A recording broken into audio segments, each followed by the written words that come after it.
Buenas tardes. Déjenme que lo primero que haga sea expresar sinceramente mi agradecimiento, mi satisfacción de estar en este acto, mi agradecimiento al Instituto Universitario de Posgrado y desde luego a las autoridades académicas que lo presiden, a los representantes de tres de las universidades de más prestigio de nuestro país, en una alianza poco usual, pero muy significativa con una empresa de formación, en una especie de complicidad por fortalecer una de las dotaciones de capital a través de las cuales las modernas economías prosperan, que es la dotación de capital humano. Estar en un acto en el que sale, por así decirlo, de esta factoría, de esta noble factoría, una nueva promoción o dos promociones, es una satisfacción y lo agradezco.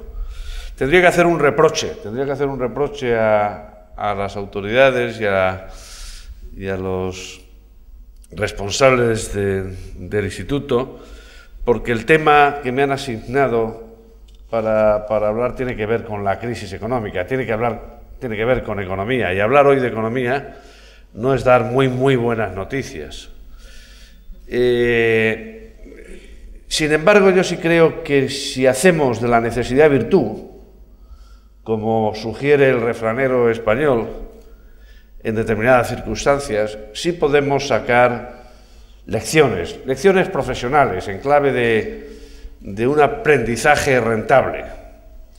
Yo les suelo sugerir a mis alumnos que abran bien los ojos, que sacrifiquen incluso horas de descanso, horas de divertimento y procuren capitalizar la clase práctica más singular que nos está dando la realidad, que miren fuera, porque nunca vamos a ver una fuente de aprendizaje gratuito más importante. Estamos viviendo en directo la reformulación de muchos manuales de economía, de muchos manuales de política económica.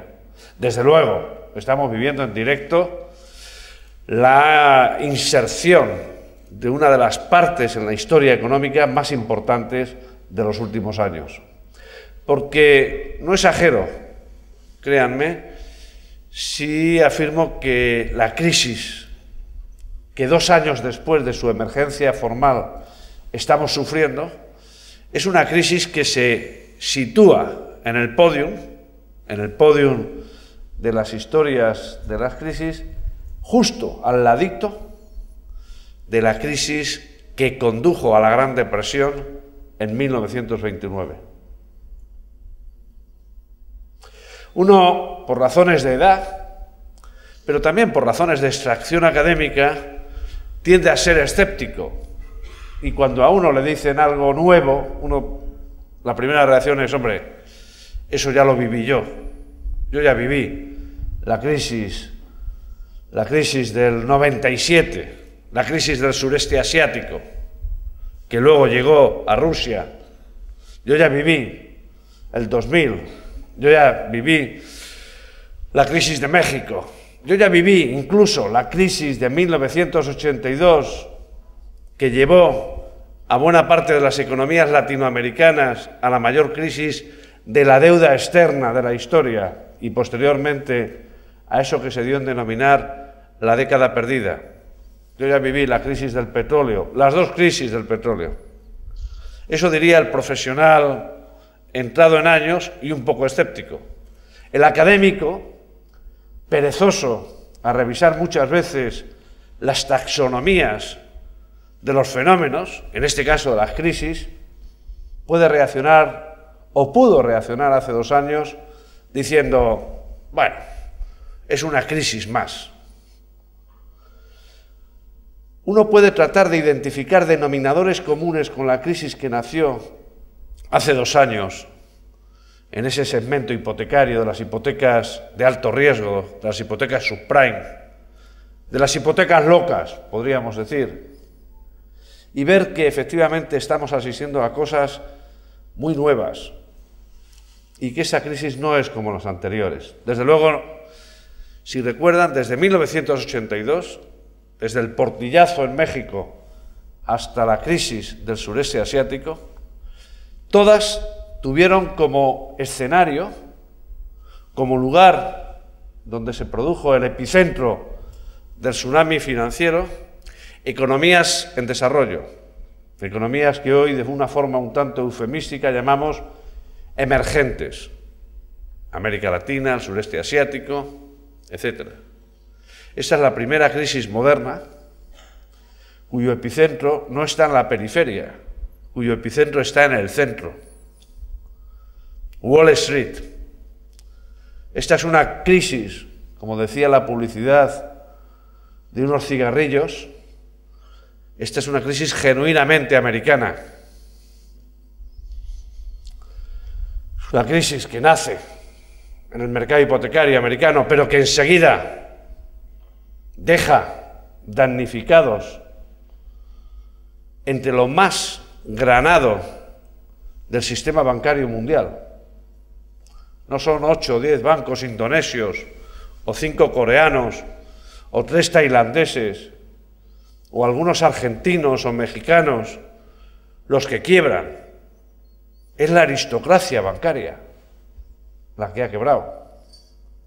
No sé si han caído en la cuenta que al día de hoy, otro de los fenómenos nuevos es que los Estados Unidos de América, primero con una administración republicana y luego con una administración demócrata, han nacionalizado parte de la banca americana. Los libros de política económica se están reimprimiendo. Los programas que estamos dando en nuestras universidades tienen que sacar de la nota a pie de página unas reacciones excepcionales de política económica para subrayar que el contribuyente americano ha tenido que poner su dinero para salvar a la banca. La principal compañía de seguros del mundo, AIG, está nacionalizada. Estados Unidos tiene 3 iconos empresariales, 3 grandes referencias. La General Motors está nacionalizada. El Citibank, hoy Citigroup, está en un 42% nacionalizado. La otra referencia es Coca-Cola, que no está nacionalizada por el momento. Nunca haber visto en Tailandia o incluso en algún país de la Europa mediterránea nacionalizar la banca. Bueno, por aquello de que se dedujo de la crisis asiática, porque creíamos que efectivamente los países donde no se había producido una buena transformación bancaria eran países que eran más propicios a las crisis.